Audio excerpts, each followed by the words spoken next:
Assalamualaikum warahmatullahi wabarakatuh. Alhamdulillahi rabbil alamin. Nahmaduhu wa nasta'inuhu wa nastaghfiruh wa natubu ilaih. Wa na'udzu billahi min syururi anfusina wa sayyiati a'malina. May yahdihillahu fala mudhillalah wa may yudlil fala hadiyalah. Asyhadu an la ilaha illallah wahdahu la syarikalah wa asyhadu anna Muhammadan abduhu wa rasuluh la nabiyya wa la rasula ba'dah. Allahumma salli wa sallim ala sayyidina Muhammad wa ala alihi wa ashabihi wa man tabi'ahu bi ihsanin ila yaumil qiyamah. Amma ba'd. Kita tempo hari sudah sempat membicarakan tentang memuliakan anak. Dan mari kita ingat kembali apa yang dinasihatkan oleh Muhammad bin Sirin rahimahullah ta'ala berkenaan dengan memuliakan anak ini kaitannya dengan adab. Beliau menyampaikan akrim waladak, muliakanlah anakmu, wa ahsin adabahu, dan baguskanlah adabnya. Artinya kalau kita ingin membaguskan adab anak kita, yang pertama kali perlu kita lakukan adalah memuliakan anak-anak kita. Salah satu bentuk memuliakan anak ialah menegakkan layyin, yakni berbicara lemah lembut, bertutur kata yang baik, dan terbebas dari dua penyakit, yakni fadhan, kasar kata, keras tuturannya, dan ghalidhal qalb, keras lagi kasar hati. Yang kalau di ayat disebutkan walau kunta faddan ghalidhal qalbi lam faddu min haulik. Jadi kalau anak-anak itu kok lari dari kita, nggak mau dekat, yang perlu kita periksa jangan-jangan penyakit itu ada pada kita. Cuma karena dia itu nggak bisa belum bisa cari tempat sendiri, ya masih tinggal di rumah. Tapi umpamanya orang nggon melayu ya kiai melayu gitu ya. Nah, sehingga ada anak yang kalau libur tuh nggak betah di rumah bukan karena seneng mondok, tapi karena nggak betah di rumah. Ya, ada anak-anak yang begitu betah nih ngomai. Kenapa? Ya nih pondok iki ora membahagiakan bagi sebagian, tapi di rumah lebih tidak membahagiakan lagi. Nauzubillahi min dzalik, tsumma nauzubillahi min dzalik. Memuliakan itu ya bentuk lainnya adalah mengajarkan anak-anak kita itu apa-apa yang tidak mereka ketahui dengan pena. Allah Subhanahu wa ta'ala mensifati kemuliaan dirinya itu yang paling awal adalah dengan sifat itu. Iqra wa rabbukal akram allazi 'allama bil qalam 'allamal insana ma lam ya'lam. Kita tidak bahas terlalu jauh ke sana. Mari kita ingat pula pintu yang memalingkan anak dari al-fitrah adalah lisan. Dari 3 titik tonggak perubahan al-fitrah pada diri anak, hatta yu'riba anhu lisanuhu, hatta yu'abbira anhu lisanuhu, hatta yubayyina anhu lisanuhu. 3-tiganya seluruhnya menunjuk pada lisan sebagai pintunya. Hatta yu'riba anhu lisanuhu, sampai lisannya lancar berbicara, menunjuk pada usia 2 tahun. Hatta yu'abbira anhu lisanuhu, sampai anak itu sudah dapat mengartikulasikan gagasan, mengungkapkan perasaannya, menciptakan kesan dan lain-lain. Ini kira-kira pada usia 7 tahun saat anak mumayyiz. Hatta yubayyina anhu lisanuhu, saat anak umur 10 tahun dia sudah bisa memberikan penjelasan yang tarik begitu, lebih jauh lagi. Nah ini, tapi poin pentingnya lah, pintunya semua itu adalah lisan. Ini memberi pelajaran betapa penting dan sangat besarnya pengaruh lisan dan juga apa yang masuk kepada pendengaran mereka. Ingat bahwa anak-anak kita itu memang lahir dalam keadaan di atas al-fitrah, yuladu alal fitrah. Dan pada saat yang sama anak yang lahir di atas al-fitrah itu, mereka ini kondisinya gimana? Anak yang ya sama-sama lahir di atas al-fitrah itu. Kan kullu mauludin yuladu al-fitrah. Maulud itu berarti anak yang baru lahir. Itu lahirnya di atas al-fitrah. Nah, anak yang lahir di atas al-fitrah itu yang baru lahir itu Allah Subhanahu wa taala tunjukkan keadaannya.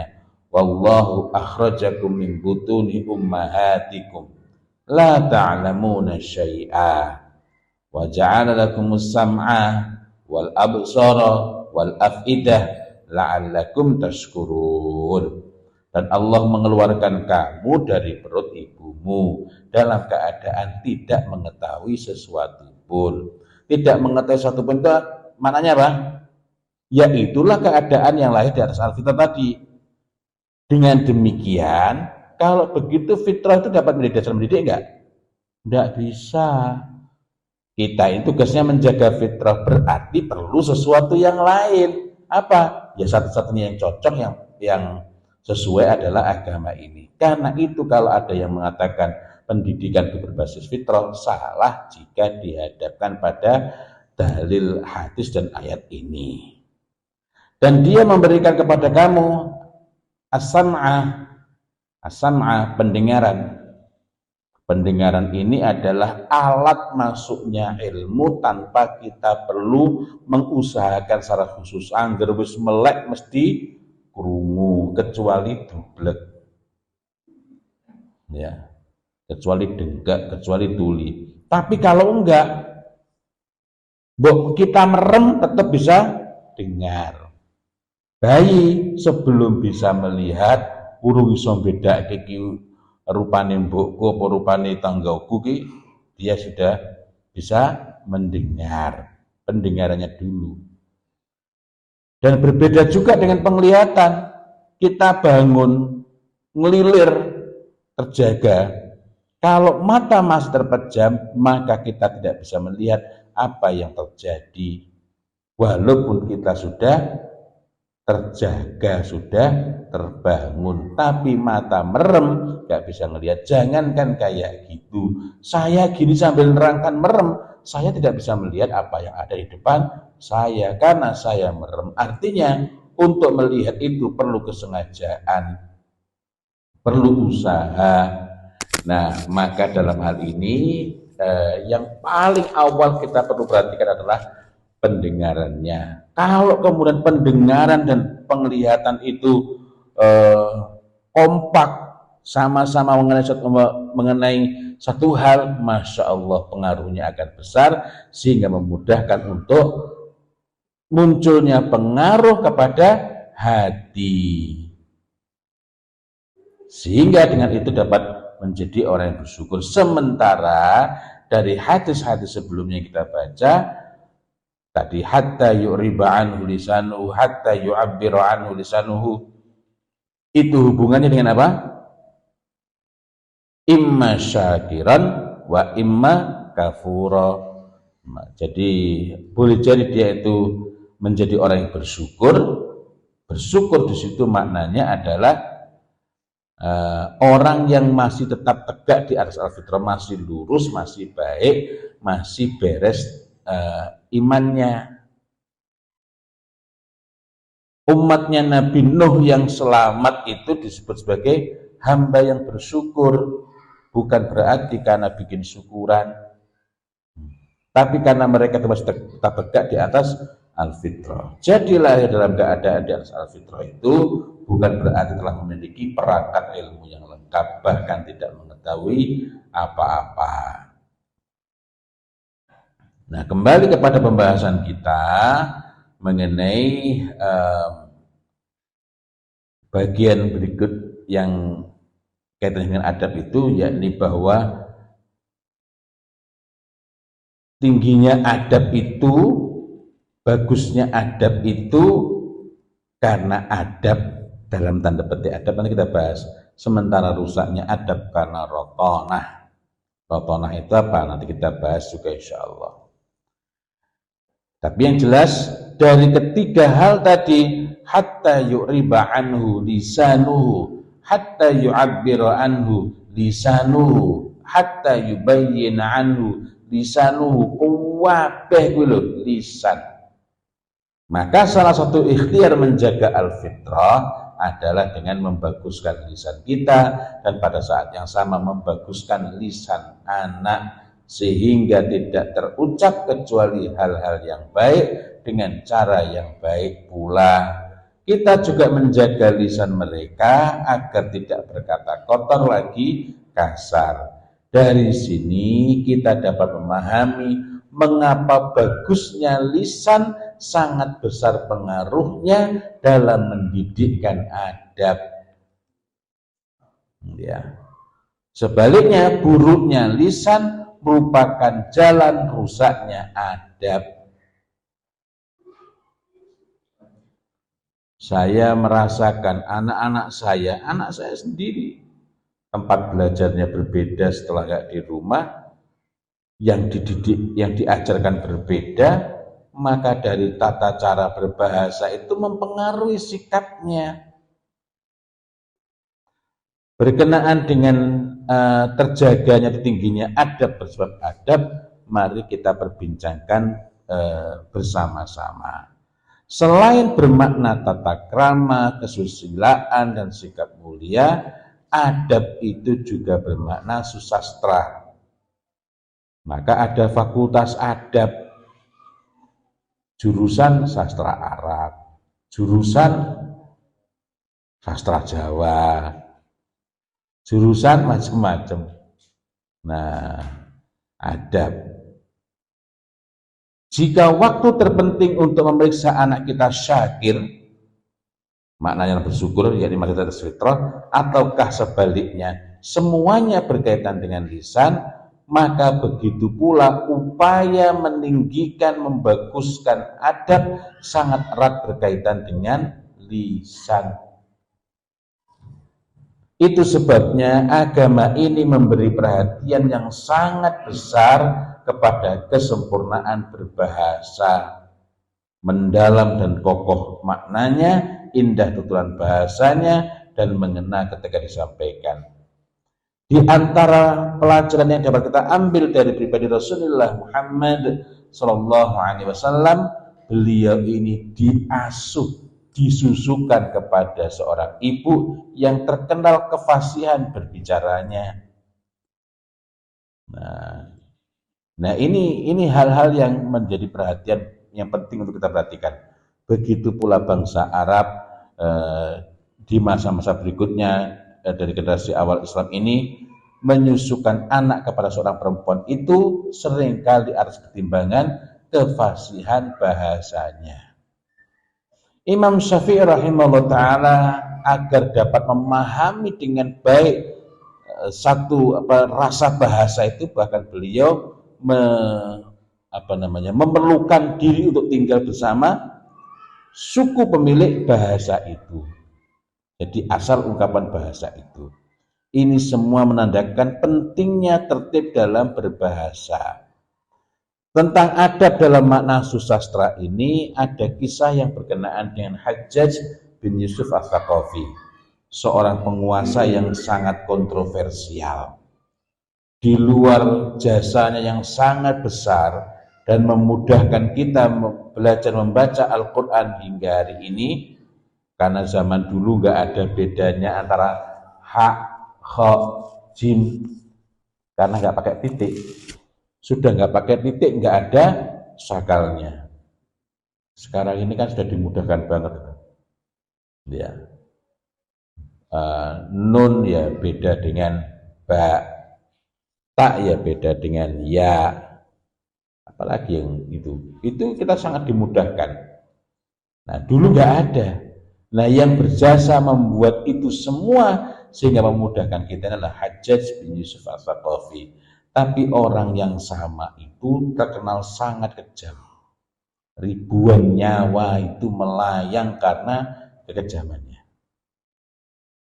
Nah berkenaan dengan kekejamannya ini, ada kisah yang berkenaan dengan siapa tadi ini? Hajjaj bin Yusuf Ats-Tsaqafi, penguasa Bani Umayyah tersebut. Ada 3 orang pemuda nggak jadi dieksekusi, batal dieksekusi setelah masing-masing melantunkan syair dengan susunan bahasa yang sangat indah dan padat makna. Hajjaj bin Yusuf Ats-Tsaqafi sangat terkesima mendengar syairnya dan menyangka ketiga pemuda tersebut adalah anak dari para tokoh-tokoh terhormat dari para bangsawan Quraisy. Nah, padahal bukan. Para prajurit kemudian menyampaikan kepada Hajjaj bahwa ketiganya adalah pemuda dari kalangan umum, berasal dari keluarga orang kebanyakan. Mendengar itu Hajjaj tertawa. Jadi selera humornya lumayan juga itu ya. Tidak kemudian tangkap dia, enggak.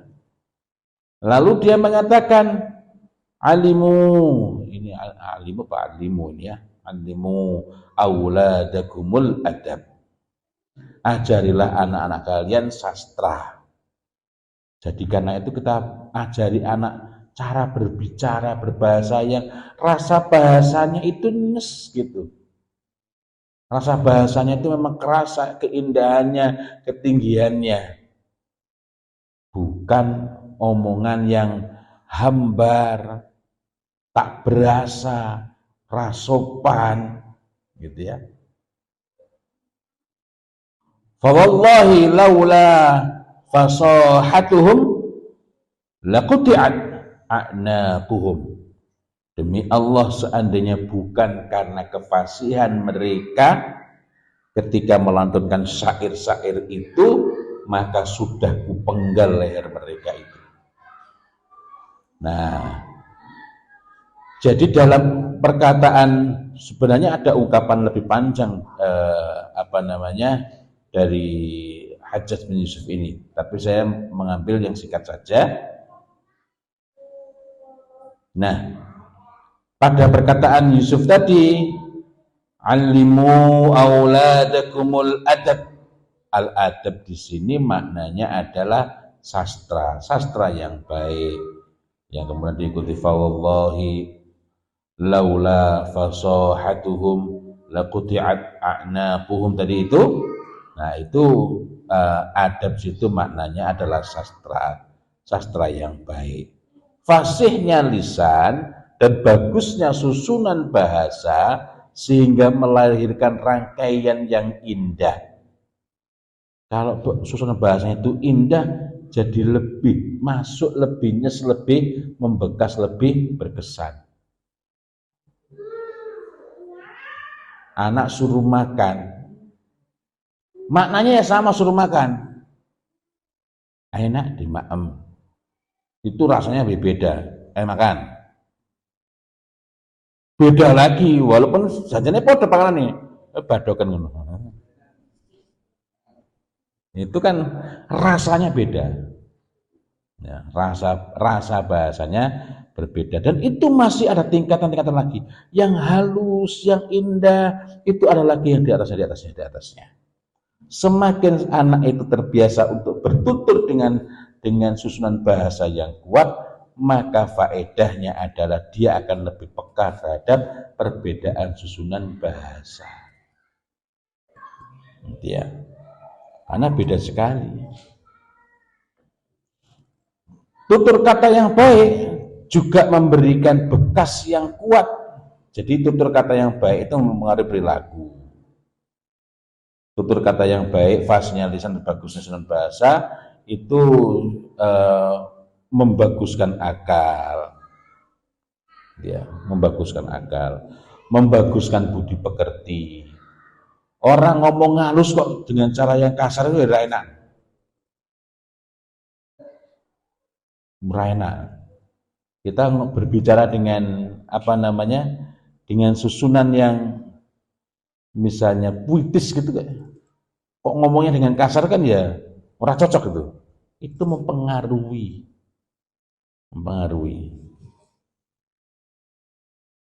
Dan menegakkan adab dalam arti tata krama tadi. Jadi tutur yang baik itu mempengaruhi perilaku. Tutur yang baik juga memberi bekas yang kuat pada kesantunan, kelembutan, dan kekhusyuan jiwa, sehingga anak itu nggak neko-neko. Hari ini nggak punya HP, sana tarah saya nggak punya TV. Iya, pokoknya gitu kan sekarang ini banyak hal. Saya paling sedih kok ketemu guru ngaji kok muni bercanda. Iki nyapo toh. Pokoknya segala sesuatu kok tiba-tiba serentak di mana-mana. Itu berarti kalau ada yang ikut mengutamakan seperti itu berarti ikut-ikutan ima'ah itu salah satu pintu keburukan. Sama menyedihkannya kalau ada yang sekolah Islam kok semangat pagi. Semangat pagi itu cocoknya kanggo wong kafir. Nek wong beriman ya ayyuhal muzammil qumil laila illa qalila. Bukan semangat pagi, semangat apa? Malam, ya. Semangat ke pagi subuhnya kapan? Nah, Imam Hasan Al-Basri rahimahullah ta'ala menyatakan seseorang yang mempelajari ilmu dengan benar, qad kana ar-rajul yatlubul ilma, seseorang yang pelajari ilmu maksudnya dengan benar, fala yalbathu an yura dzalik. Nah, maka tidak perlu waktu lama akan terlihat padanya itu apa? Fi takhasyyihi, pada kekhusyuannya, wa hadyihi, wa fi lisanihi, wa basarihi, wa birrihi. Akan segera terlihat pada kekhusyuannya. Sementara kita ingat dalam perbincangan sebelumnya, orang seerror, serusak apapun, kalau pada dirinya sudah mulai ada dua hal, awalnya gak karu-karuan, kemudian kok berubah dirinya itu, yang awalnya sing dipikir main cepete-cepete, akhirnya berubah yang dipikir sing urusan-urusan sing dhuwur-dhuwur gitu, hal-hal yang luhur, yang awalnya dibahas kucing orang genah, lalu berubah ringkasnya, himmahnya tinggi, jiwanya khusyuk, maka satu persatu keburukannya akan lenyap berganti dengan akhlak yang elok, akhlak yang indah, akhlak yang baik. Sebaliknya juga demikian. Jadi seseorang yang pelajari ilmu dengan benar, maka tidak perlu waktu lama akan terlihat pada kekhusyuannya, perilakunya, wa hadyihi,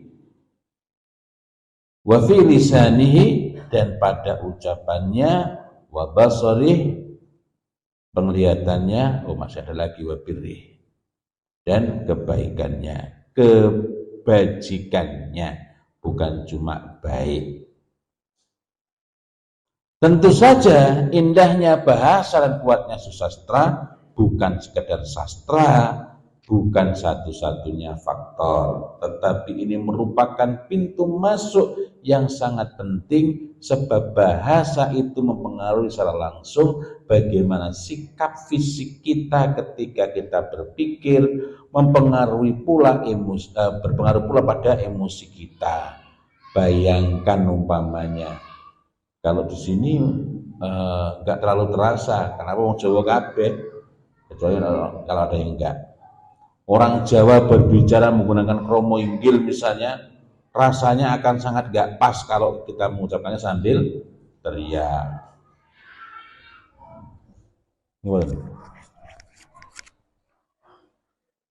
Nyontone ya angel ya. Arep tak contohke ki angel iki. Soalnya memang rawangun gitu ya.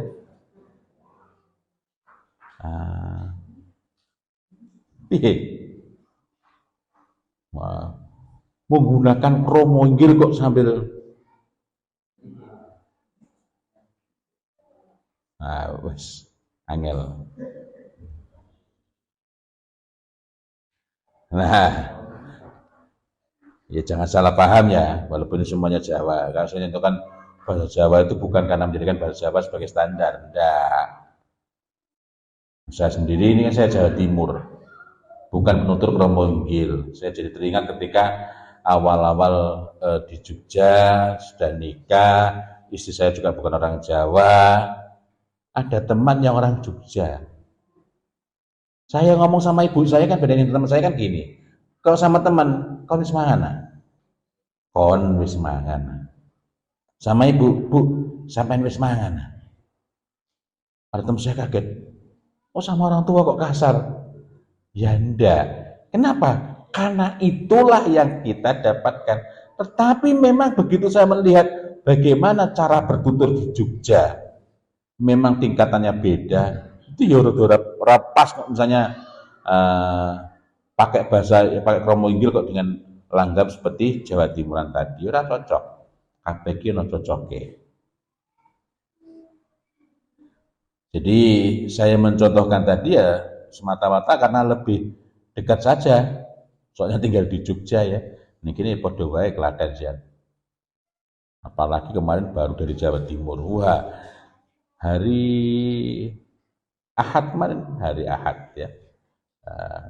Sehingga lebih kerasa itu, lebih kerasa bahwa Masya Allah memang kontrasnya terasa. Nah, tapi pesan pokoknya ialah di antara hal yang perlu kita perhatikan untuk membaguskan adab anak ialah mendidikkan kepada mereka susastra dan membentuk cara bertutur yang baik pada anak-anak kita. Ada semacam panduan yang ditegakkan di sekolah-sekolah, khususnya sekolah yang berasrama. Kalau berasrama, karena ini kan lebih interaksinya lebih intens ya. Nah, mudah-mudahan dengan itu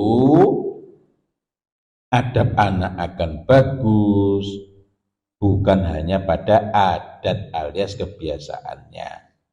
Adab mereka bagus bersebab dalam tanda petik adab. Ya, ini maksudnya sastra tadi itu yang mereka pelajari. Jadi landasannya disampaikan, kemudian penjaganya ini caranya bertutur juga dibenahi, jobon jero ditoto. Jadi adab mereka bagus bersebab adab alias sastra yang mereka pelajari dan mereka hidupkan dalam mereka tegakkan dalam kehidupan sehari-hari. Jika adab itu dibaguskan dengan adab, yaitu dengan sastra yang benar ya, bukan yang nyeleneh-nyeleneh. Karena kadang-kadang ada orang kata maca puisi ning janjane meng golek nyeleneh tok. Maka begitu pula yang dapat merusak adab itu adalah bahasa. Jadi jika bagusnya adab banyak dipengaruhi oleh bahasa yang baik, padat makna dengan tuturan yang indah dan santun, bukan cuma padat makna tapi orang memahami itu mau pingsan duluan karena ini ngomong ke umpangel banget dipahami. Maka di antara yang memudahkan rusaknya adab adalah rotonah. Apa itu rotonah? Secara sederhana ada dua makna rotonah. Yang pertama berbangga-bangga dengan bahasa asing dan berlomba menggunakan dalam kehidupan sehari-hari agar terkesan wah, hebat dan sejenisnya, meskipun sebenarnya bahasa termasuk istilah-istilahnya tidak sungguh-sungguh diperlukan. Dan sekarang saya merasakan kekhawatiran yang amat sangat dengan negeri kita yang semata wayang yang kita cintai, kita sayang sekali banyak utangnya ini. Aktivis-aktivis Islam semakin nggak pede pakai istilah Arab, istilah agama atau mengganggu bahasa Jawa atau bahasa Indonesia. Lengkap dengan berbagai kesalahannya berbahasa Keminggris. Keminggris kui berbeda dengan pinter bahasa Inggris. Oh iya. ini bukan ini bukan ajak bernostalgia pada orde baru, bukan. Menurut penuturan beberapa orang yang sempat masuk ke ruang kerjanya Pak Harto, wah, jebule Pak Harto ini buku-buku ini berbahasa Inggris, berbahasa Belanda ki yoke banget. Beliau adalah orang yang sangat paham dan fasih dalam bahasa Inggris. Ning nek ngomong kuwi kaya ora kaya-kaya ra iso bicara Inggris. Penerjemahnya yang iso kemeringet, salah soalnya ngerti Pak Harto. Nah, ini contoh. Bukan berarti kita itu harus pakai penerjemah, tidak. Tapi sangat berbeda antara ngerti bahasa Inggris dengan Inggris. Saya ketika mengingatkan beberapa orang, pakai istilah yang biasa-biasa saja, nggak usah pakai bahasa Inggris, kleru sisan. Nah, kadang-kadang ditegur, Ustaz, kita ini kan tidak boleh berpikir sempit. Wah, menarik kalau berpikir sempit. Sehingga kan saya perlu tahu seluas apa dia. Wah, masya Allah, senang sekali nih kalau ketemu orang yang berpikir luas. Maksudnya berpikir sempit itu gimana? Ya kan kita nggak boleh terkungkung hanya oleh norma-norma agama. Wah, masya Allah. Jenengan sudah hafal berapa kitab hadis? Kutubus Sittah sudah hafal semua?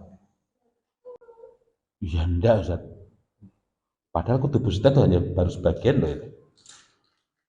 Saya nggak hafal, tapi kan ketika orang mengatakan agama ini terlalu sempit, itu berarti harusnya kan sudah mengetahui keluasannya. Kabeh wis hafal loh, wis hafal sehingga tahu wala ming semene tok gitu kan. Itu artinya kalau orang mengatakan sempit itu kan sudah tahu, wis ngerti kabeh. Nah, aku wis nganti pojok-pojokane ngerti, jebule ming sempit. Nah, itu kan baru berhak untuk mengatakan sempit. Jebule aja meneh kok Kutubus Sittah. Arba'in Nawawiyah wa yo. Ketika nyebut itu dalam hadis apa dalam Quran? Ini kok ngomong agama sempit. Tetapi di antara sebab-sebabnya adalah berbangga-bangga dengan bahasa asing.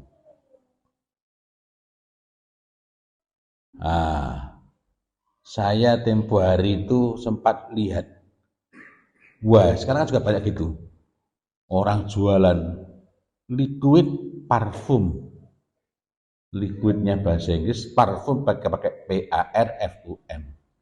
Sing dikarepe piye? Bahasa Inggris ya ora, bahasa Perancis ya ora. Kalau parfum, terusnya parfum, itu berarti minyak wangi. Nah, disemprot itu bukan parfum, itu adalah eau de parfum, banyu campur lenga wangi, eau de parfum. Saiki parfummu apik, padahal sanes parfum. Kok tekan kulo? Ya, itu tadi soal bahasa berbangga-bangga ya. Berbangga-bangga dengan bahasa asing. Dibuka pendaftaran, open registration. Ki karepe piye? Mungkin maksudnya open enrollment, open registration. Padahal baru golek murid. Ya, ini contoh-contoh saja ya. Contoh-contoh. Tempo hari ada ada di Boyolali itu training untuk guru Quran. Aku lali judulnya ini. Kata gelau mau saya. Iki maksudnya piye iki? Maksudnya piye? Mbok yo nganggo basa Jawa wae. Apa bahasa Indonesia? Ya. Sekali lagi bukan anti bahasa Inggris. Walaupun bahasa Inggris itu unik ya. Huruf I bocok I. Tidak sama antara perbuatan dengan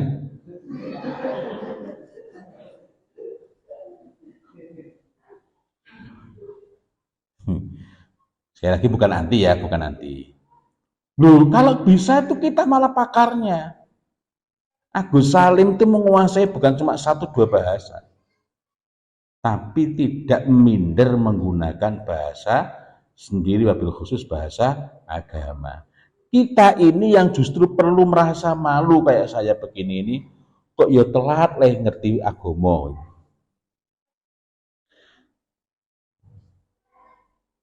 Jadi kita sebenarnya bisa menyampaikan dengan bahasa lebih sederhana, menggunakan ungkapan sehari-hari, tetapi lebih memilih bahasa asing, maka itulah yang disebut sebagai rotonah. Kedua, yang dimaksud dengan rotonah adalah berbahasa dengan bahasa pasaran. Dan sekarang banyak ustadz, guru ngaji, malah ikut-ikutan dengan bahasa pasaran. Karena dengan bahasa pasaran itu akan mereduksi banyak hal. Ngono guru ngaji kok sing dipikir healing keluar rumah. Ada bencana apa di rumahnya? Wong beriman iki kudune iki namanya safar tuh bagian dari derita kok. Gimana? Yang namanya bagian dari derita maka bagian dari adab kuwi yo selak pengen bali. Jare rumahnya surganya. Ini swarga kok ora betah. Oh, gawe acara wae baiti jannati. Gimana? Kok Ustaz, kita kan perlu healing. Healing itu kan wong edan. Mau depresi, kaya ini Netanyahu kayak aku ini perlu healing. Gimana? Mestinya kita itu Masya Allah ya kita memang nggak selevel dengan Kanjeng Nabi. Neng sorot-sorot nyerempet-nyerempet itu loh. Coba Kanjeng Nabi dawuh tasmundi.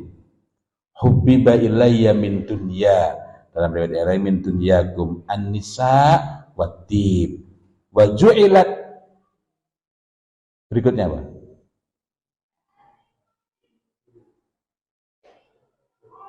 Nah,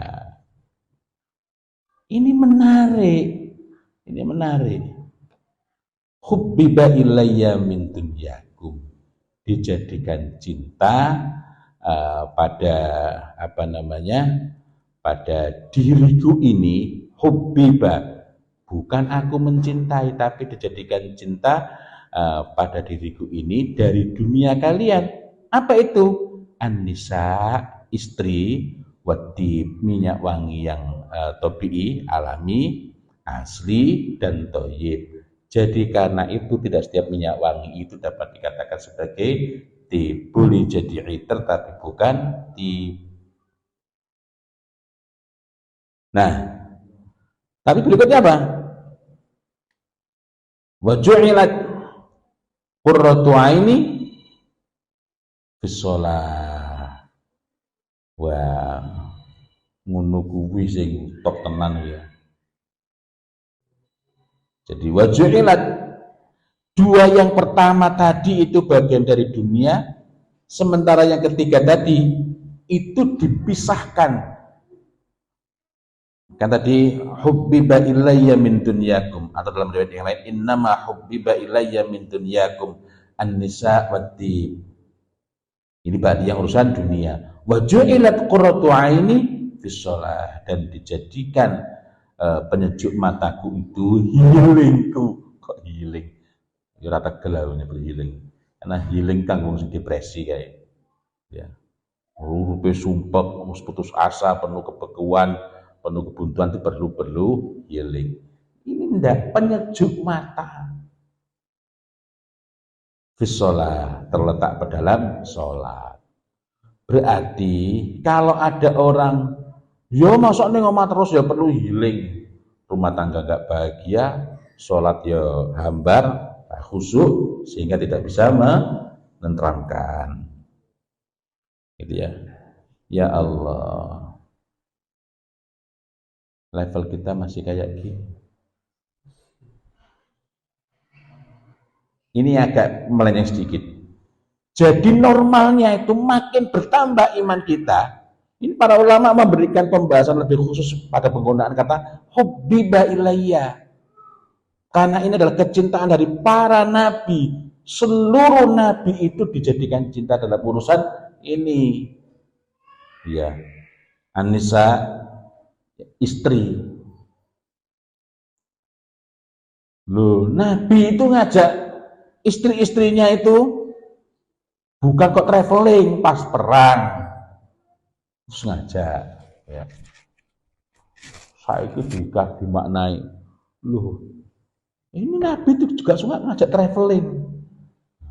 Umpamanya saya pas lagi meletus perang di Palestina, loh, terus ayo mangkat yuk lah, itu baru betul-betul, loh iya, coba Nabi perang seru. Ingat ketika kisah beliau bepergian bersama dengan Sofia binti Huyai radhiyallahu anha dan Aisyah radhiyallahu anha dari Nabi, waktu itu hak gilirnya Sofia, tetapi entah ada apa saat itu dan Sofia ini cerdas. Wah, ini untuk meluluhkan kembali untuk memperbaiki situasi, maka Sofia binti Huyai itu menghadiahkan hak gilirnya kepada Aisyah radhiyallahu anha. Maka Aisyah radhiyallahu anha pada waktunya datang menemui Nabi SAW dengan menggunakan al-masbuh. Al-masbuh itu kerudung khusus yang warnanya dihasilkan dari rendaman minyak wangi za'faran. Paling 10 liter cukup itu ya. Direndam atau 5 liter, 3 liter za'faran. Maka Rasulullah Muhammad SAW menanyakan, kasarnya itu doa gilirnya Aisyah. Aisyah lalu menyampaikan bahwa ini dihadiahi oleh Sofia. Masya Allah. Tapi kalau dibahas di situ nanti terlalu lama ya. Nah, yang jelas di sini ada hal mestinya kita itu betul-betul terselesaikan dengan urusan itu. Ya. Hubbiba ilayya min dunya an-nisa wat-tib, istri dan minyak wangi. Istri juga arah jeleh arah bojone. Kenapa? Karena ketika datang ambune wangi orang lebus. Sehingga dalil kan seringkali ya kudu bener. Kalau suami mendatangi senajan pas lagi di kok dalam kondisi apapun kudu nggih, lupa bahwa Masya Allah. Pelajaran lain Kanjeng Nabi itu ketika istrinya mengatakan aku mencium bau maghfir, lalu beliau hampir saja mengharamkan, pelajaran lainnya apa? Betul-betul menjaga baunya ketika berada di dekat istri. Kita lanjutkan kembali pembahasan kita berkenaan dengan adab tadi. Itu sebabnya sebagaimana nasihat dari Umar bin Khattab radhiyallahu anhu, hendaklah kita menjauhkan anak-anak kita dari ratanah dan mencegah mereka dari mempelajari ratanah. Apa tadi ratanah? Pertama, berbangga-bangga dengan bahasa asing dan berlomba menggunakan dalam kehidupan sehari-hari senajan janjani iso nganggo ungkapan yang biasa. Kedua, berbahasa dengan bahasa pasaran yang tidak sedikit diantaranya memalingkan manusia dari makna maupun kedalaman makna dari berbagai ungkapan dalam agama ini. Sekarang ini ngandani wong tentang makna ikhlas, makna silaturahmi, wah harus angel banget nih, termasuk para penceramah. Gimana Ustaz caranya mengikhlaskan pada hubungan dengan ridho? Sudah diikhlasin saja pada hubungannya dengan ridho. Itu contoh-contoh ketika tidak tertib berbahasa, maka bukan hanya adabnya yang bermasalah, melainkan bahkan rusak dalam berbagai urusannya. Na'udzubillahi min dzalik, tsumma na'udzubillahi min dzalik. Lalu nasihat Umar bin Khattab yang mana itu? Ini yang mari kita perlu cermati, yakni tatkala Umar bin Khattab radhiyallahu an menyampaikan, dan ini patut sekali untuk kita perhatikan, wabil khusus bagi yang sekaligus di rumah sebagai orang tua dan di luar rumah sebagai guru. Apa itu? La ta'allamu ratanah. Janganlah kalian mempelajari ratanah al-ajim, dari bahasa ajam, bahasa asing. Dan janganlah kalian masuki gereja-gereja orang musyrik ketika hari raya mereka, karena murka Allah turun kepada mereka. Ini diriwayatkan oleh Al-Baihaqi dan Abdul Razak. Masya Allah, mari kita perhatikan. Kata sepele, tetapi ini diletakkan sejajar. Larangan mempelajari ratanah itu sejajar dengan larangan memasuki gereja-gereja orang-orang musyrik ketika hari raya mereka. Berarti sama buruknya enggak? Sama buruknya. Sebagian bahkan mengatakan ratanah ini lebih buruk dibanding memasuki gereja-gereja orang musyrik di hari raya mereka. Padahal masuki gereja-gereja orang musyrik di hari mereka yang di sana murka Allah itu turun, itu saja sudah sangat buruk, apalagi ke Inggris. Jadi urusannya apa nih? Bukan urusan berbahasa semata-mata, karena pengaruhnya akan besar. Sekarang ini kalau pakai istilah-istilah, misalnya istilah agama, orang mulai mengatakan, wah Ustadz, kan kita juga perlu pendekatan yang ilmiah. Kita kan jangan hanya normatif. Padahal sesuai dengan teori itu artinya sesuai dengan norma. Cuma normanya apa? Ya. Satu-satunya yang nggak normatif itu namanya ngawur. Nah itu berarti karena nggak ada normanya. Selagi masih ada batasannya, acuan teori psikologi misalnya, itu berarti masih normatif, ya sesuai dengan norma psikologi tadi. Nah, yang kita perlukan bukan sesuai dengan norma psikologi, melainkan sesuai dengan norma agama ini.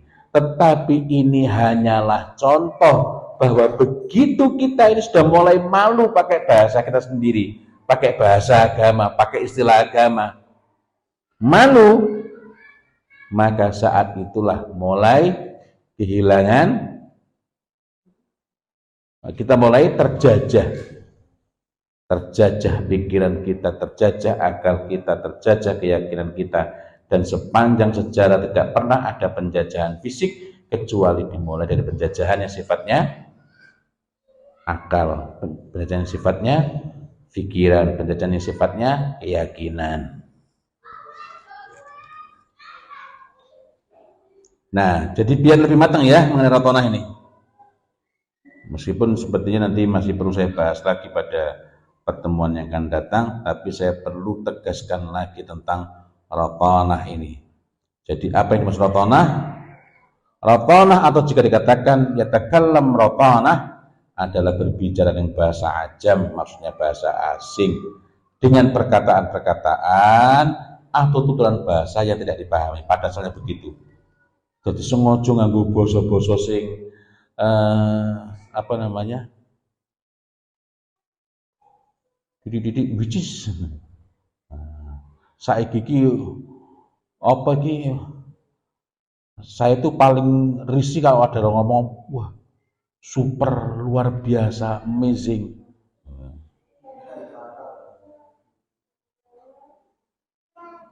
Sesuatu yang betul-betul mengagumkan, aku rasa ngomong wah ini luar biasa, super sekali, amazing. Itu berarti ecek-ecek ini. Gimana? Dan secepat sekali. Ironisnya di kalangan aktivis dakwah, guru ngaji, banyak sekali yang mudah terbawa oleh istilah-istilah baru. Dan tidak jarang susunan apa namanya akal itu lemah. Wah, ini luar biasa ini Pak Fauzuli, daging semua. Aku pasti mau daging semua di perasaan. Wah, tapi sisi lainnya apa? Itu perumpamaan yang buruk. Orang sehat itu, badan itu produktif kalau isinya bukan cuma daging tok. Masih ada ototnya, masih ada tulangnya itu. Ya. Tapi kalau daging tok itu di kilo. Sapi. Terus lagi.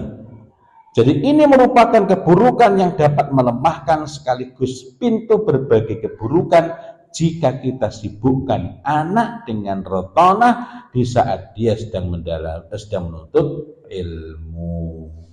Apa tadi dampaknya? Salah satunya adalah dia jadi minder dan mudah kagum kepada pengguna bahasa itu. Dan sekarang itu kita rasakan, mbah saya, mbah putri saya itu penggaweane moco kitab bendino moco kitab, tetapi dulu membuat sebagian keluarga itu malu karena dikategorikan buta huruf hanya karena ora iso maca huruf Latin, padahal nulis surat yo iso, maca kitab yo lancar, gitu ya. Nulis pegon yo iso, nulis Arab sing biasa bukan pegon yo iso, tapi dikategorikan buta huruf. Padahal akhirnya apa yang terjadi? Orang malu. Nah, buta huruf. Orang malu kalau nggak bisa nulis ABCD. Orang malu kalau cuma bisa nulis Arab dahulu. Ya. Akhirnya lama-lama apa? Mereka menjadi berjarak. Bulan lalu, sekarang November ya. September lalu kami bikin kelas online. Insya Allah tiap bulan paling tidak sampai Desember bikin kelas online gratis bersama dengan ProU. Nah, pas September kan bahas tentang Bali. Yang saya kutip di situ adalah apa-apa yang dulu saya pelajari ketika saya masih mumayyiz, baru mumayyiz umur 7 tahun 8 tahun. Nah, ya. Tapi hari ini ketika saya sebutkan, banyak orang yang terpukau, seolah-olah saya perkecualian. Padahal bukan perkecualian, itu keumuman zaman itu. Kabeh ya sinau menukui. Tapi karena akhirnya orang itu gak bangga, masuk MI gak bangga, belajar meneguk gak bangga, sing lebih bangga kalau belajar bahasa yang disebut bahasa yang rata-rata tadi, maka akhirnya ini semua tercabut. Itu contoh sederhana akibat bahasa, bukan hanya pada aspek adabnya secara umum, melainkan juga aspek-aspek yang lebih mendalam lagi. Nah, saudara-saudara, ini kita lanjutkan pada pertemuan yang akan datang untuk bahas mengenai rotonah ini. Mudah-mudahan Allah Ta'ala karuniakan kepada kita tambahan ilmu dan rezeki kefahaman. Selanjutnya, sekiranya ada pertanyaan, silakan. Mudah-mudahan kita bisa membahasnya dan mudah-mudahan Allah Ta'ala luaskan ilmu kita. Tafadhal.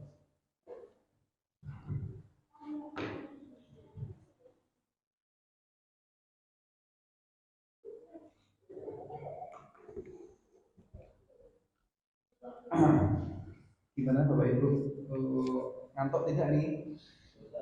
Boten ya, ini Mas Uti nggak ngantuk ya, karena di semua dikasih pertanyaan.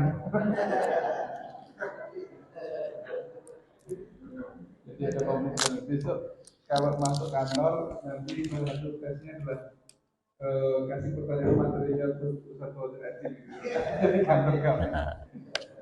Baik, pada kesempatan yang pertama ini saya ingin membacakan beberapa pertanyaan. Ini pertanyaan yang masuk baru sekitar jam 4. Maka bagi para asatidzah semua yang mau menghadirkan pertanyaan, kembali saya langsung ke memarkahnya. Pertanyaan yang pertama, apakah memiliki adab yang baik itu salah satu hal utamanya dengan memiliki jiwa yang khusyuk dan cita-cita yang tinggi, Ustaz?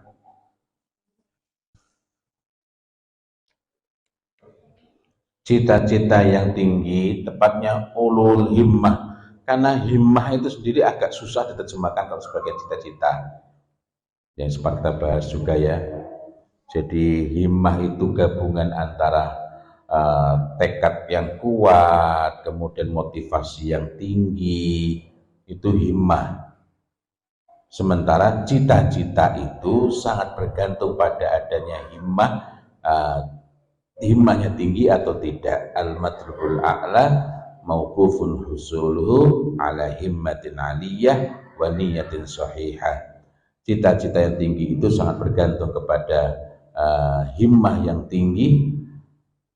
Jadi mauqufun husuluhu ala himmatin aliyah wa niyatin sahihah, dan niat yang sahih. Jadi ada dua hal. Nah, kemudian tadi berkenaan dengan jiwa yang khusyuk itu sangat terkait dengan keterjagaan adab, karena itulah adab itu didahulukan, karena ini akan memudahkan untuk terbentuknya kedua-duanya. Tentu saja tidak dengan sendirinya akan terbentuk. Jadi kalau ada terbentuk maka akan mudah ke arah sana. Tetapi jika kita hanya mengandalkan itu saja, artinya kita mengabaikan yang lain-lain. Contohnya pada beberapa pertemuan yang lalu kita sempat bahas pentingnya kita berusaha untuk menghidupkan perbincangan mengenai al-ma'ali wal makarim, urusan sing dhuwur, urusan yang mulia, urusan yang luhur, tidak gegabah dalam mengambil kesimpulan, gitu ya. Dan kita merasakan sekarang ini, mohon maaf, hari-hari ini betapa banyak orang yang beringan-ringan dalam lisan mengatakan mengenai saudaranya tanpa memiliki pengetahuan sedikit pun berkenaan dengan saudaranya itu, padahal sudah sampai jatuh kepada tuduhan yang amat sangat serius sekali. Ketemu urung tahu, gitu ya. Bincang juga belum pernah, padahal kita pernah bertemu duduk bersama, itu tidak mencukupi untuk menilai kalau cuma sekedar pernah duduk. Nah, ini contoh. Tapi apa yang menyebabkan orang itu bermudah-mudah lisannya tajam? Karena adabnya tidak ada atau adabnya rendah, sehingga tidak mencegahnya dari hal-hal itu. Wallahu a'lam bishawab. Pertanyaan yang kedua, ini apakah belajar jiwa yang khusyuk itu sama dengan caranya kita belajar tazkiyatun nafas atau belajar kitab ahikam, biar saya lebih paham mengenai jiwa yang khusyuk?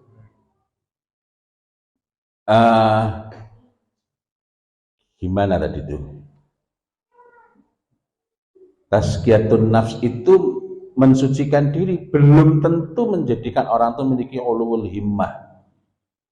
Contoh, khauf, takut itu kalau tidak pakai ilmu, tertibnya nggak ada, wah wis kadung mikir, wah yo awak dhewe mbok nganti semaput lah ibadah wis dosa kagak kadung akeh ngene iki, ya wis piye, akhirnya ya kita ini bisa apa, sehingga akhirnya menjadi orang yang fatalistik. Atau sebaliknya, sudahlah wong kita ini hidup itu buat apa toh, sehingga karena tidak adanya ilmu, maunya itu sepertinya sedang membaguskan niat, mensucikan diri. Tetapi sekali lagi, kalau tidak dilengkapi dengan ilmu yang memadai, contoh, ada perkataan yang dinisbahkan kepada Umar bin Khattab radhiyallahu anhu. Perkataan ini juga dinisbahkan kepada yang lain, tapi saya lupa. Yang dinisbahkan kepada Umar bin Khattab radhiyallahu anhu itu dhaif, tetapi maknanya sahih, ya. Apa itu? Suatu ketika beliau ini, saya tidak mengatakan Umarnya karena ada riwayat yang lain yang lebih kuat, perkataannya serupa, berkata kepada bukan satu orang, bukan dua orang, bukan tiga orang, bukan empat orang, tapi pada banyak orang. Apa yang dikatakan anta? Di situ menggunakan kata anta, padahal anta itu adalah kata ganti orang kedua tunggal. Anta ala tayr. Kamu, nah yang kayak gini di Indonesia kan agak susah, ya. Artinya tadi saya nyontohkan di Inggris kan malah lebih pas. Itu bukan karena ke Inggris, karena golek padanan anta itu ya kamu.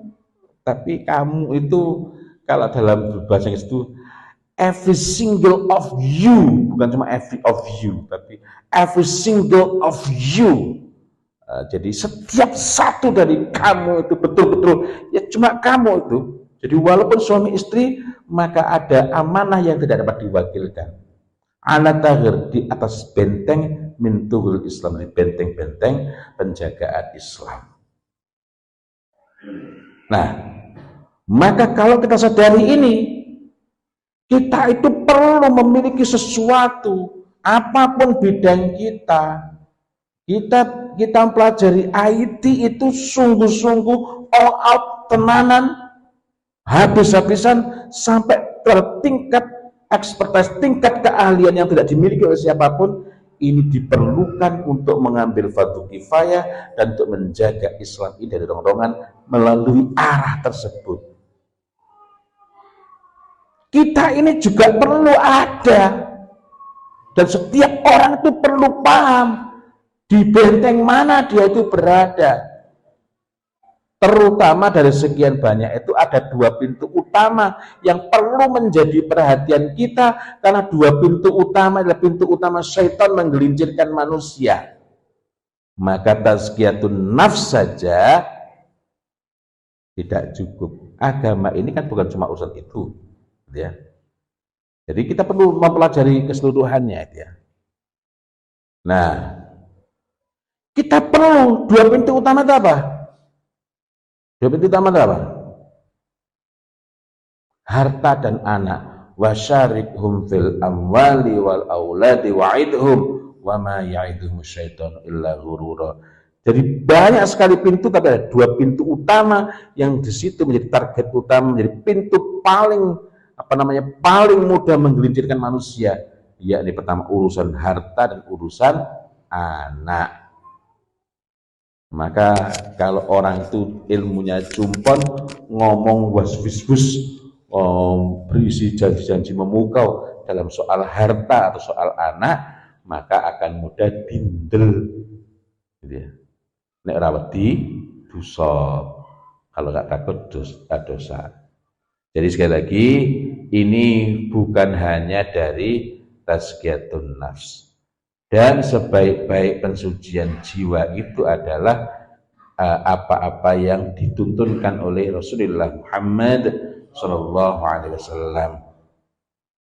Kemudian yang berikutnya lagi, dalam urusan ini kita juga perlu komplit. Contohnya Imam Al-Ghazali rahimahullah ta'ala kalau sudah membahas tentang zuhud, koyo-koyo liyane rano sing penting, seakan-akan agama itu yang paling penting soal zuhud tok. Begitu beliau membahas tentang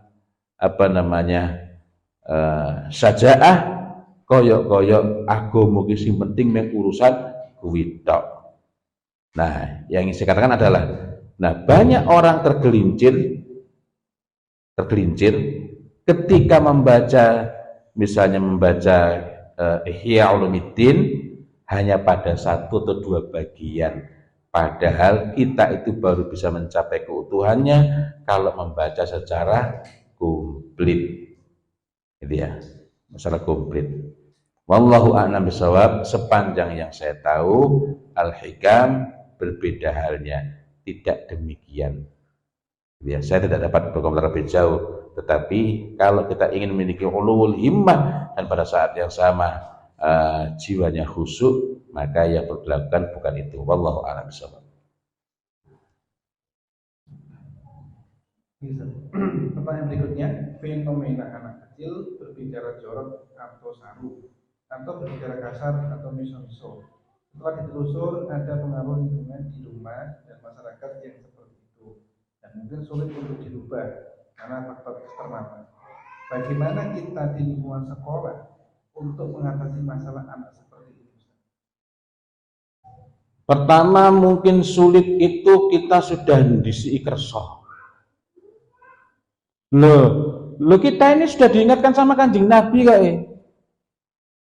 Tadi saya bacakan berkali-kali itu hatta yu'riba anhu lisanuhu. Artinya Kanjeng Nabi itu sudah jauh-jauh hari sudah ngabarkan kepada kita.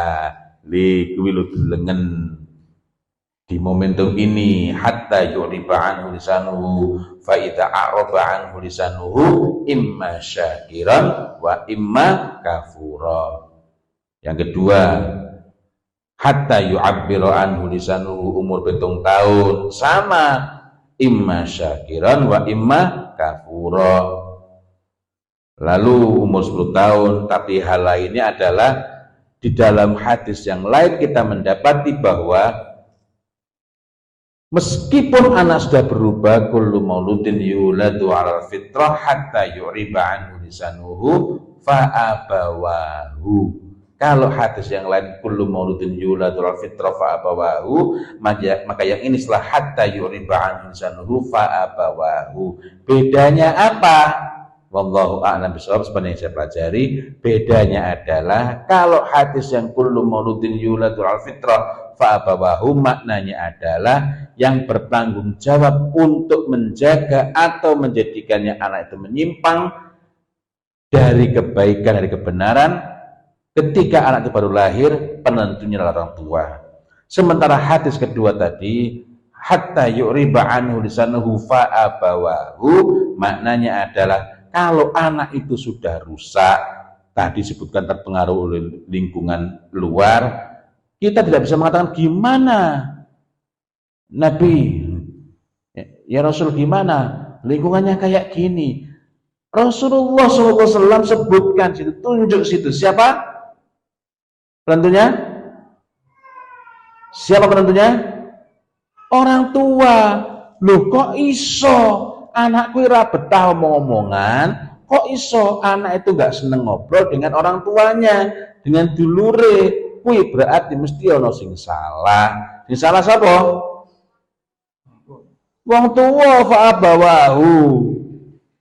Tandanya bahwa bukan lingkungan luar rumah kita, penentu pokoknya adalah lingkungan podo. Kok iso anak iwak menapi api, anak iwak jok beda. Itu ini sewu jombangan ini metuh karena apa namanya itu biasa jadi ungkapan. Kok iso beda? Kenapa bisa berbeda? Itu berarti yang ada di rumah berbeda. Saya sering menyampaikan, lah kok iso? Dikandani bapake kok begitu keluar rumah berubah. Padahal koncone ya orang urung tahu kuliah S2 psikologi, urung tahu kuliah ikut training komunikasi persuasif, kok iso? Dikandani kancane langsung manut. Lah piye ra manut kancane? Wong al-insan Abdul Ihsan. Wong namanya manusia itu budaknya kebaikan. Sing gelem ngrungokke iki kancane, angger ketemu bapake ruwet. Kadang-kadang sing salah malah bapake, sing coba njaluk nyapur malah anake. Minta maaf. Padahal sing salah kadang sosok bapake. Opo kadang-kadang anak ra nyapo-nyapo, sing rewel adine, sing soro mbake. Adik itu ngapain lo? Udah kamu diem aja. Padahal dari bapak batinnya anaknya. Lah kok ya podo pak. Anaknya sudah mau bergerak telat titik loh. Ini kakak sudah mau bergerak, kenapa? Karena ingat, iki aku nak telat iki cilaka musibah. Sehingga anak melihat adik dan kakaknya itu bukan sebagai apa namanya? Bukan sebagai sosok yang menenteramkan, melainkan ancaman. Sehingga ketika ngerti ibu hamil lagi, waduh, cilaka sedelo meneh musibah tambah.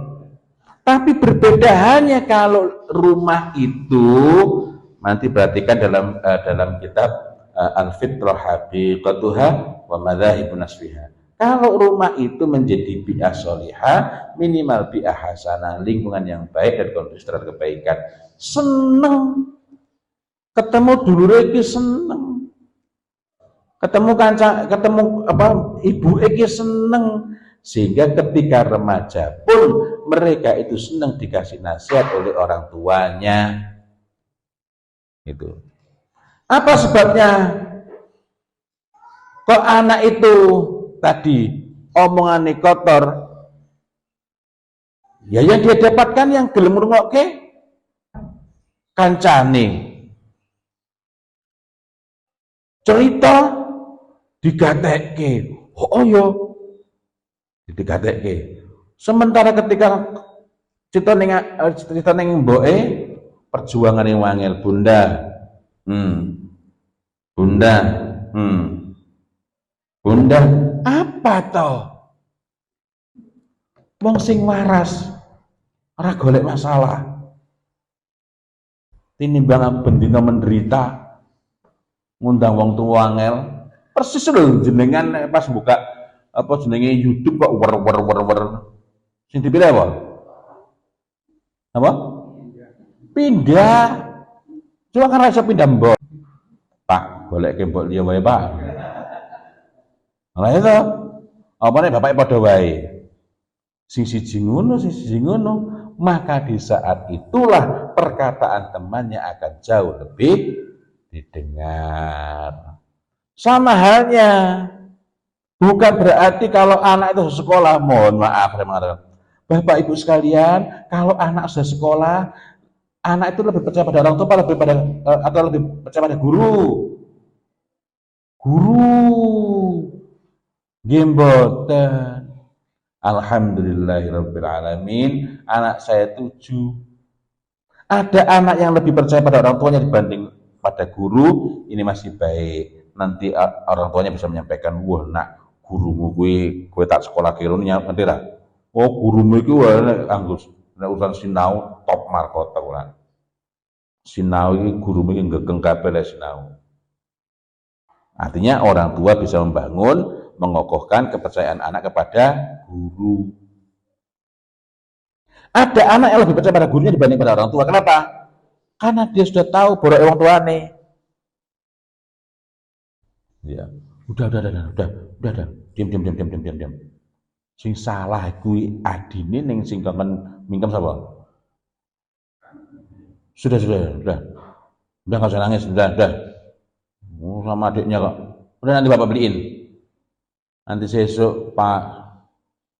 Kamu udah gede kok mau ngalah tuh. Waduh. Ini kayak Bani Israel wae iki. Nah iya.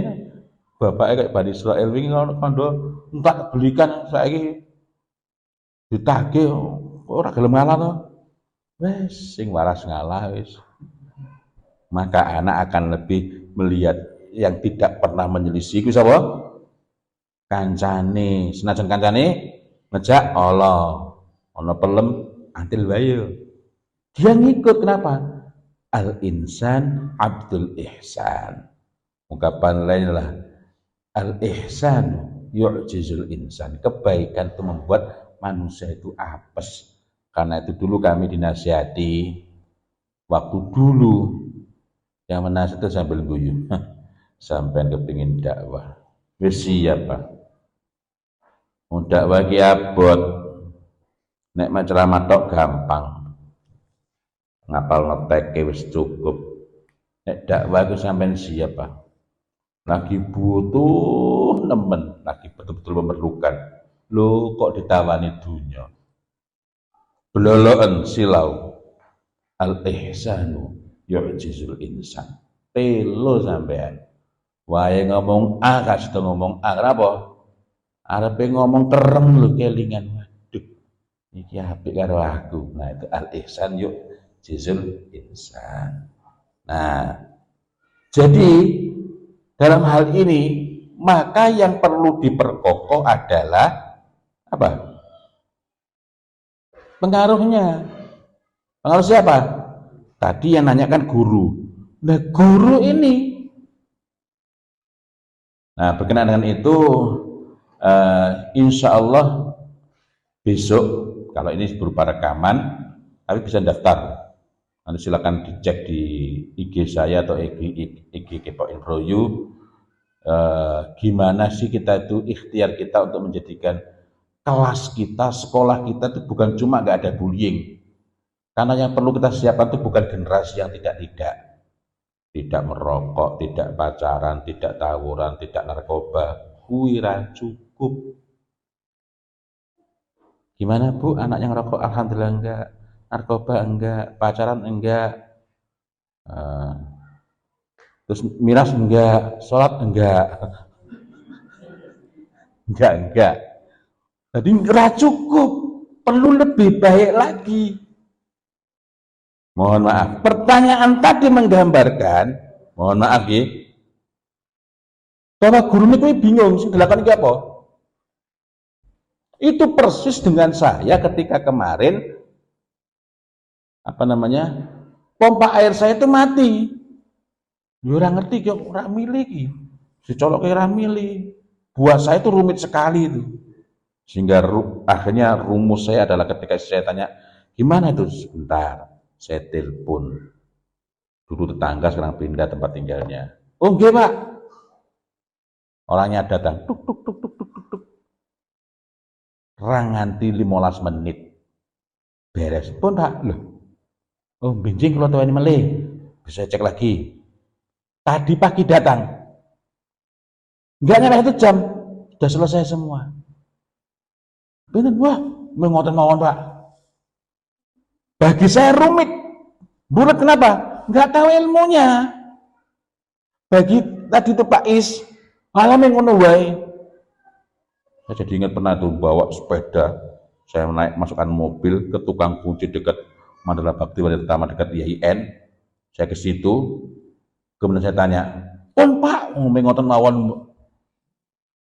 Ngoten mawon nek sepele rata-rata pakai mobil rumit. Poinnya apa?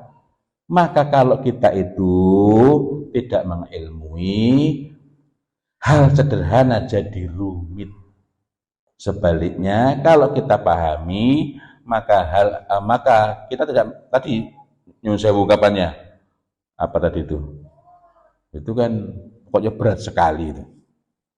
Ya saya sebutkan tadi disi kerso. Disi kerso. Lho durung dipetakan kok wis sulit gitu loh. Durung dipetakan kok sulit. Ya. Itu artinya menyempitkan diri sendiri. Padahal umpama niku sulit ditenani, betul-betul diperhatikan. Piye carane? Inna ma'a bersama bukan ba'da. Al usri satu kesulitan yusron kemudahan. Yang memudahkan kita menghadapi masalah itu karena kita terlatih menghadapi benturan. Disitulah kita dapat merasakan, masya Allah betapa hadis Nabi Muhammad SAW itu benar adanya. Man yuridillahu bihi khairan yusib minhu. Barang siapa yang Allah Ta'ala kehendaki kebaikan baginya, maka Allah berikan musibah pada dirinya. Para ulama menjelaskan pertama musibah itu diwenehi loro, ngurangi dosa. Yang kedua, diberi musibah itu membuat kita menjadi lebih paham agama ini. Karena nanti di hadis yang lain, man yuridillahu bihi khairan yufaqihu fiddin. Mergo diwenehi musibah dadi mikirin luwe jeru sehingga lebih matang memahami agama. Jadi dengan demikian maka janganlah kita menyempit-nyempitkan diri terlebih dahulu. Wallahu a'lam bishawab. Masya Allah, barakallahu fikum. Tidak mendaki tulang. Baik, saat ini kita tinggalkan soalnya banyak, tapi kita batasi seperti biasa 230. Saya lanjutkan pertanyaannya. Ini yang berkaitan dengan materi, yaitu yaitu dalam masalah Rotona. Yaitu disampaikan yang pertama, apakah rotonah ini berkaitan dengan bahasa Arab atau juga berkaitan dengan bahasa daerah? Ini saya sampaikannya ada kaitannya dengan rotonah.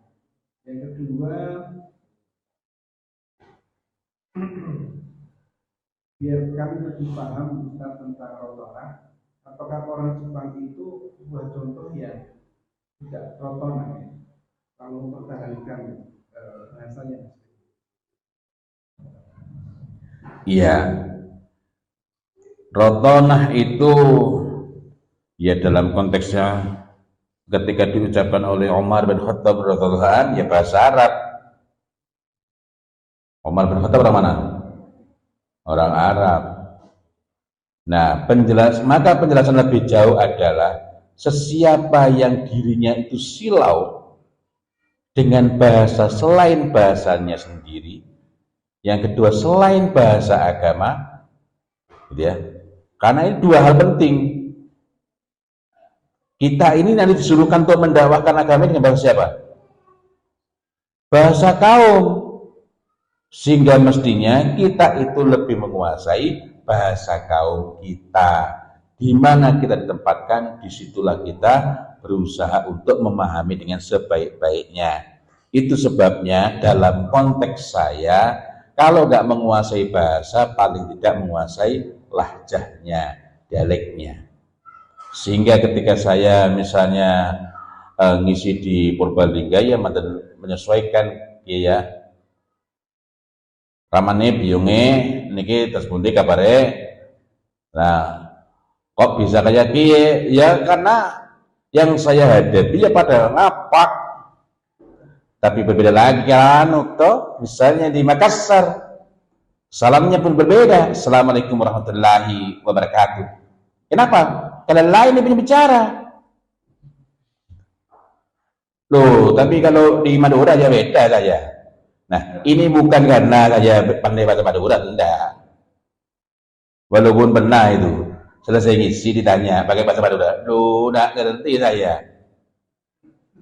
Nah, itu sebagai upaya, ini bukan, jadi ini perlu dibedakan ya.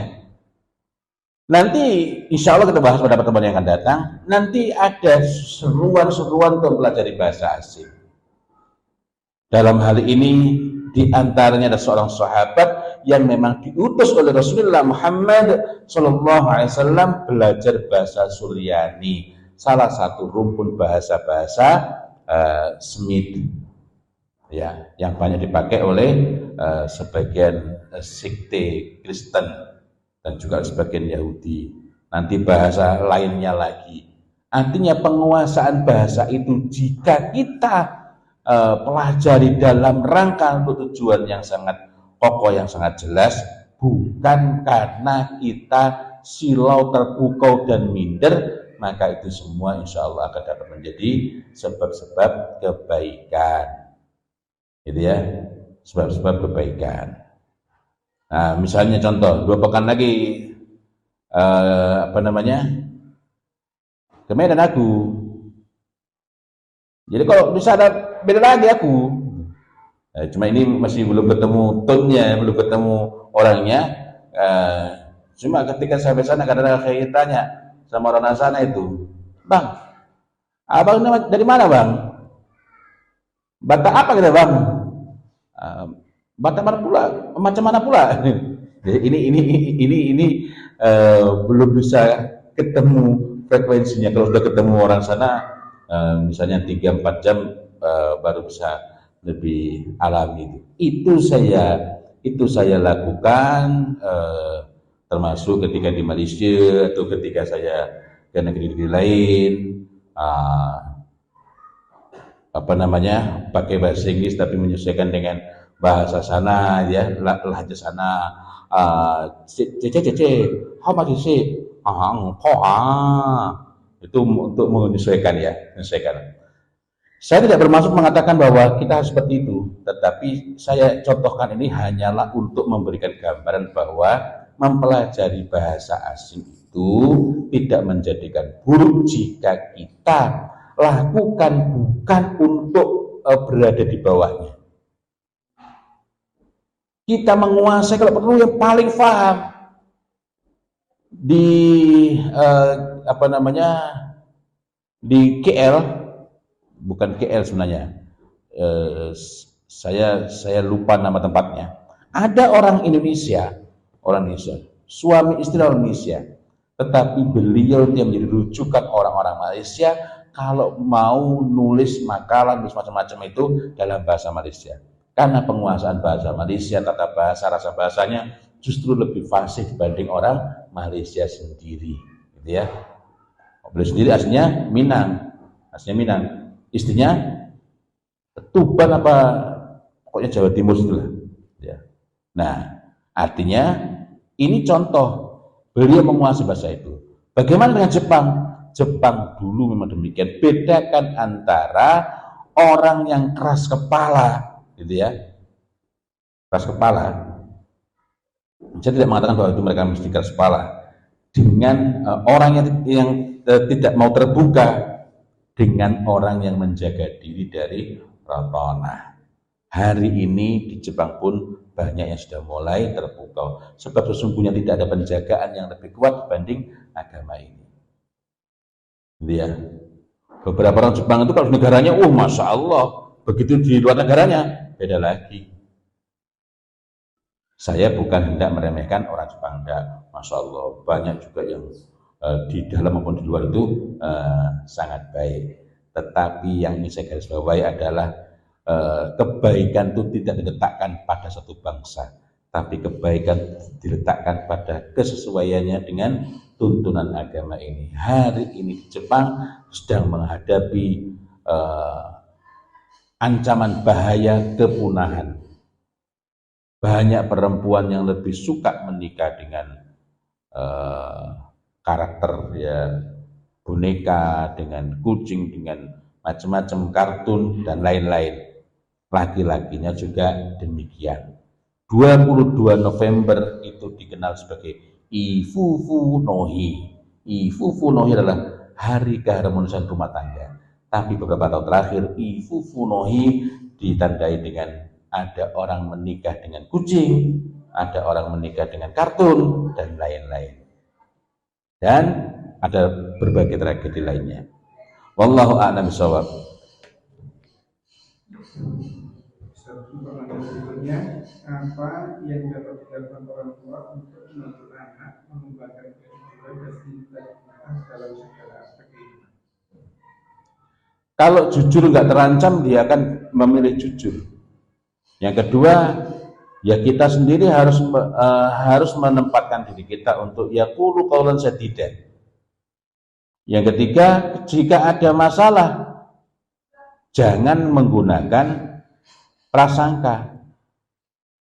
Sebab prasangka itu bagian dari dusta.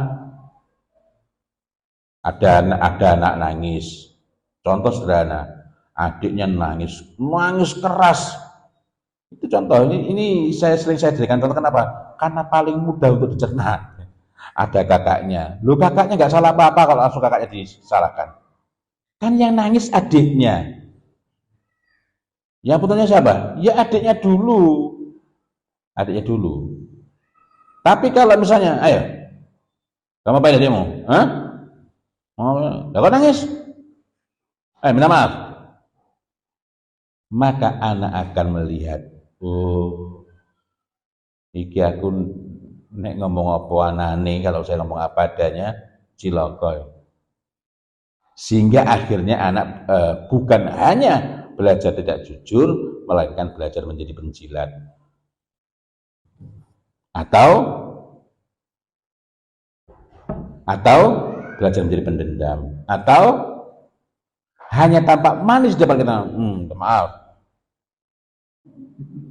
Begitu bapaknya masuk kamar, kenapa? Karena tidak kita selesaikan masalahnya. Kita tidak bantu anak itu memahami masalahnya. Sama halnya kalau anak dibully temannya. Loh, urusan kita dengan anak Adam itu, hak Adam itu kan urusan yang paling berat. Kalau dia belum ridho, beres nggak di akhirat? Enggak. Artinya apa? Artinya ketika anak kita ada masalah entah dengan temannya, entah dengan saudaranya, kita tidak bisa menghentikan sesuatu yang menyisakan masalah di akhirat. Ayo udah, diam. Ayo dimaafkan. Loh, katanya menjadi anak yang soleh. Ayo dimaafkan. Wah, anak repot ini. Kata sepuro gak soleh. Di Ngapura itu wah, jadi anak soleh itu penuh derita. Akhirnya anak belajar berontak dari agama. Sing mulang sapa? Wong tuane. Dadi wong soleh kira enak, penuh derita, cilokotok. Kenapa? Anak siang orang ngantuk. Katanya mau jadi anak soleh. Sudah tidur. Wah repot. Ora tekok. Masya Allah. Al khairu adah wa syarru lajajah. Man yuridillahu bihi khairan yufaqihu fid din. Bagian akhir tadi ada yang berdiri sendiri. Man yuridillahu bihi khairan yufaqihu fid din. Tapi yang ini dilekatkan pada al khairu adah wa syarru lajajah. Wa man yuridillahu bihi khairan yufaqihu fid din. Konsekuensinya apa? Kalau anak kita memperbuat keburukan misalnya, maka yang perlu kita lakukan itu bukan cuma mengakhiri keburukannya, melainkan bagaimana keburukan itu menjadi sebab anak itu bukan hanya berhenti keburukannya, melainkan dia berubah menjadi baik dan dia betul-betul paham agama. Kenapa? Man yuridillahu bihi khairan, bukan cuma leren nglakoni sing Allah, padahal di dalamnya masih yufaqihu fiddin. Maka ini memang Allah yang memfaqihkan, tetapi pelajaran yang kita adalah kita itu hendaklah menjadikan anak, berusaha dengan anak mudeng betul, paham betul urusan tersebut dengan agama. Untuk mudeng betul berarti tugas kita bukan cuma memberitahu, karena memberitahu hanya membuat dia tahu dan membuat dia ingat, tapi belum tentu dia memahami konteksnya dengan agama. Kamu tadi kenapa nak? Kamu marah sama kakakmu? Kok kamu marah kenapa? Bukan, lo katanya mau jadi anak yang soleh, mau jadi ahli surga. Kok pendendam? Lu urusannya rampung. Adakah orang yang lebih baik dari Rasulullah Muhammad SAW? Tidak ada. Tapi bagaimana beliau ketika melihat Wahsy? Beliau memaafkan? Memaafkan. Belum dilemrah. Apakah itu membuat beliau tercela? Jadi ukuran ini agama itu enak. Nah, yang menjadikan anak-anak itu ruwet adalah karena anak-anak dipaksa menggunakan ukuran baju kita. Anak-anak dipaksa untuk sesuai dengan mau kita tanpa dipahamkan. Berarti kita harus demokratis? Bukan. Tadi ketika melakukan keburukan pun kita tidak serta-merta langsung mengatakan sudah. Karena boleh jadi berhenti perilakunya, tekad untuk melakukan keburukan masih membara. Itu sebabnya menyelesaikan itu hendaklah jangan penyelesaian sifatnya permukaan saja, melainkan penyelesaian tuntas. Yang kedua yang perlu kita lakukan adalah bagaimana agar anak itu baik, bukan cuma sekedar tidak tadi itu. Tidak tadi itu. Tidak nakali temannya, nah, tidak jahilin temannya, tapi juga tidak menyapa temannya. Berarti kan bukan itu yang kita harapkan, melainkan yang betul-betul menjadi sosok yang baik. Jadi sekali lagi, anak itu akan lebih memilih untuk jujur kalau jujur itu dia rasa membawa kebaikan. Dan pada hakikatnya setiap anak itu berada dalam kebaikan. Sebagaimana dikatakan oleh Ibnu Asyur rahimahullah taala, wa annaha ma ghasyaha illa talqinu dhalal wa tarwijul batil. Menjadi seperti itu karena adanya tarwij, seruan-seruan kepada kebatilan. Ayo, memaafkan enggak? Memaafkan enggak? Kalau memaafkan gini, kalau nggak mau memaafkan gini, maka akhirnya anak walaupun saja nggak maafkan, ya udah.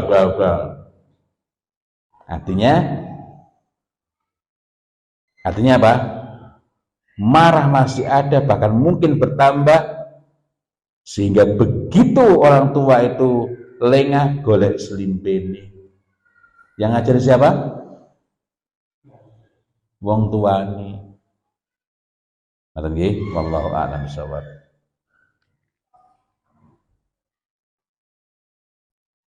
Sudah kepastian. Masya Allah. Saya kira masih ada hal yang ingin ditanyakan seperti ini, tapi kalau kita sampaikan pada kesempatan mendatang. Jadi kalau untuk yang kelas di Proyek tadi daftar ya Ustaz? Ya. Nggih, nanti bisa daftar dan itu gratis. Untuk yang edisi ini karena dari evaluasi yang sebelumnya itu ada yang sulit kalau mengikuti terus-menerus live, sehingga untuk pertemuan pertama tadi malam itu sifatnya rekaman. Pertemuan kedua besok malam Rebu itu juga rekaman. Insya Allah linknya dibagikan besok, sehingga karena rekaman maka bagi yang nggak bisa mengikuti tadi malam bisa daftar gratis, nanti bisa dikasih linknya untuk dilihat. Begitu juga untuk kelas sebelumnya. Kelas sebelumnya kan sifatnya rekaman saja ya, maksudnya karena sudah selesai semula live langsung, tapi karena sudah lewat nanti bisa daftar untuk kelas sebelumnya, bisa tanya kepada adminnya, bisa dicek di akun Kepoin Pro You atau dilihat di akun saya atau dilihat di akun Pro You Media atau di Facebook saya. Di situ ada link pendaftarannya, bisa didaftar ke sana. Kemudian sesi pendalamannya, yakni kalau ada pertanyaan-pertanyaan itu insya Allah hari Jumat jam 8 malam sampai dengan jam 21.30. Dan kadangkala kalau tidak selesai, nanti dari pihak Proyu nanti kadang-kadang ada yang datang ke rumah atau ketika saya ke Proyu nanti ditanyakan untuk direkam dan diunggah entah di IG apakah di YouTube begitu. Oh ya, yang untuk ini edisi ini adalah berkenaan dengan karena sekedar tanpa budi sudah tidak cukup.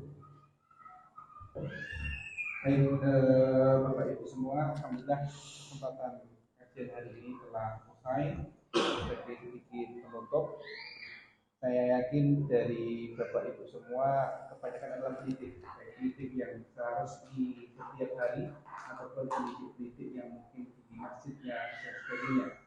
Karena itu seperti pesan-pesan bahwa tadi, bahwasanya kita ini menjadi ruwet, tidak tahu bagaimana kita itu menjadikan guru itu punya pengaruh tinggi kepada anak, termasuk juga punya pengaruh tinggi kepada orang tua, agar yang tadinya mungkin tadi misal dan sebagainya itu menjadi agak berkurang dan sebagainya.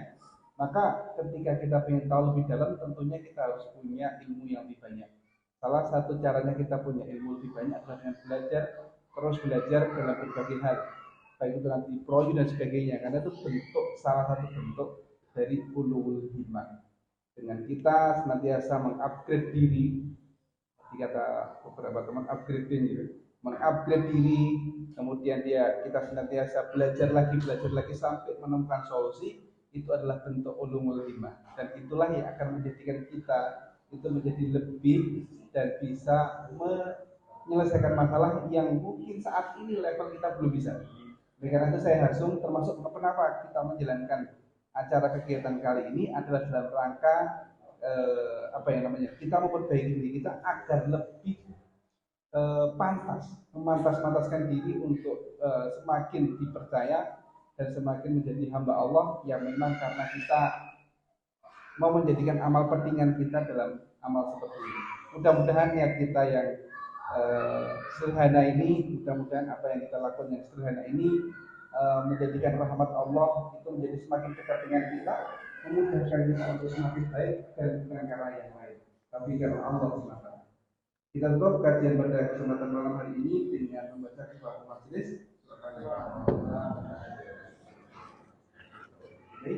Aku qouli hadza, astaghfirullahaladzim. Assalamualaikum warahmatullahi wabarakatuh. Waalaikumsalam.